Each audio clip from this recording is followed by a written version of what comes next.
Today I'm going to show you how to sweat solder this piece of metal. So we have it set up here on the back.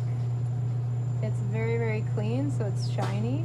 We're going to flip it over. This is the back side of the letter. I have a heart. It's clean and shiny. We're going to flip that over. So now we have the base here and the top A and the heart flipped over, so the bottom side is exposed. That bottom side will be flipped over to solder onto this piece. We're using our flux both sides. So again, this is cleaned with sandpaper, and then I cleaned it with a cleaner like Fantastic or 409. So it's ready to go. The A has also been sanded and cleaned. I'm going to flux all parts.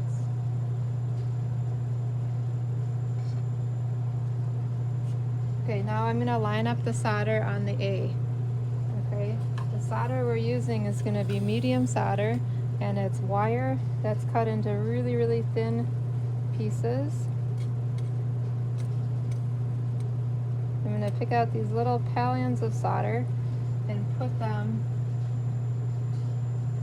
on the A. So it looks like I need a little bit more flux.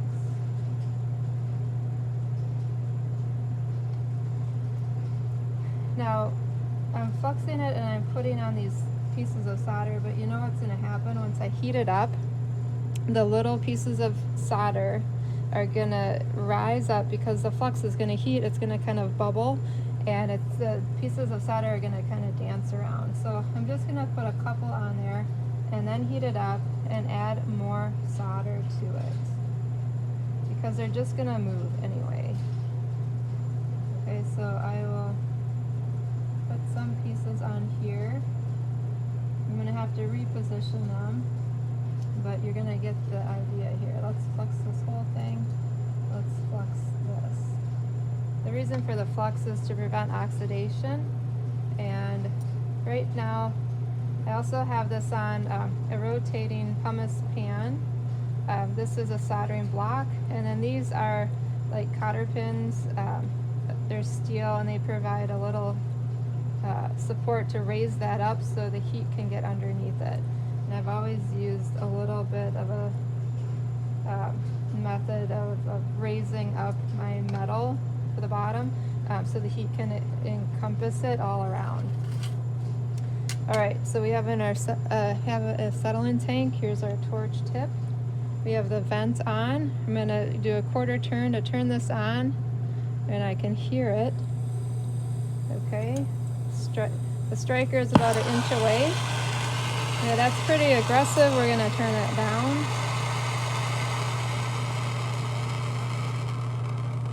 That's pretty good. We're going to heat up everything. So as I heat this, I can move the pan. I just want to make sure that, number one, the heat is encompassing the whole bottom piece. Now, the flux is also a temperature indicator. It's white, but you notice it's not covering the whole thing. So I'm going to put a little bit more on there because the goal is to have the entire piece fluxed. Okay, that prevents oxidization. That's the key for the success of soldering. Okay, that's white. It's getting warm. If I remove the heat, you can see the flux has turned white. It's covered the whole piece, so that's good. Now let's move on to the A. The A has some pieces of solder. You're going to notice that the flux is going to get hot, bubble up, and it's going to make the solder kind of move around a little bit. Let's add a little bit more flux, take the heat away. Add a little bit more flux. We want it totally covered. We also want the solder spaced out a little bit. So there are some pieces that are pretty close together. See, the solder kind of relocated itself. That's all right. Put some heat back on it, moving the flame around.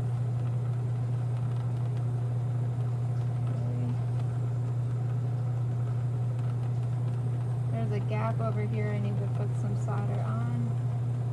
I can turn this.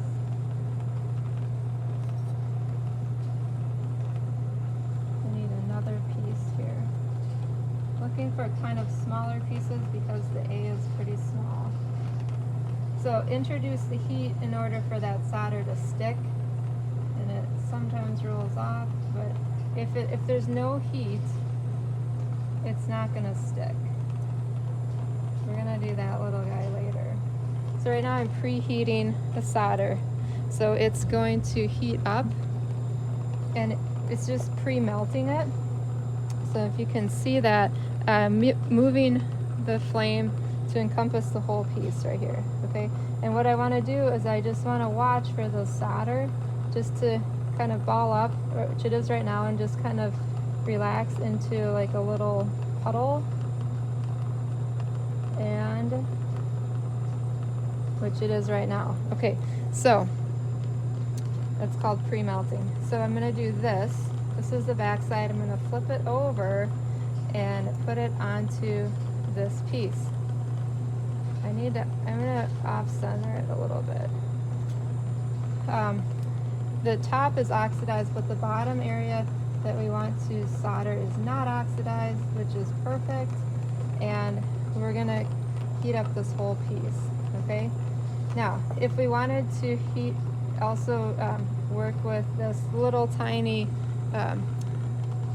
piece here, I'm just gonna give it a little bit more flux. I dipped it into the flux because it's so small.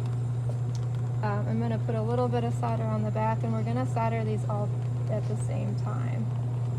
So I'll preheat a little bit of solder here.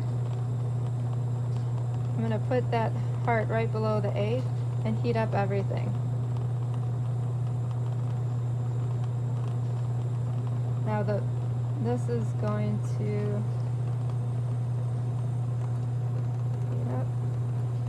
Let's put that here. Introduce some heat to it. Okay, great. I'm gonna move this over. I'm gonna have an additional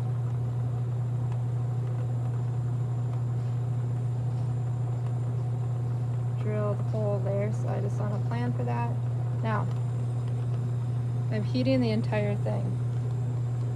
Okay, so I'm gonna turn up the settling a little bit, and I see how I'm getting in the bottom area. As I move it around, I also want to get the top area, encompass everything. I'm looking for the A to lower, the solder to melt, and to have a solder line around the whole thing. Have to get the entire thing hot. Alright, there's the solder that flows. It's silver. We're looking good around the A. Sometimes you can just press on the top to make sure that it's connecting well. Yep, good, good, good, and we're done. Turn it off. Let this cool, and when you lift it up, you'll be able to see a silver line around the entire thing, outside and inside, that defines where the solder made contact around the entire thing.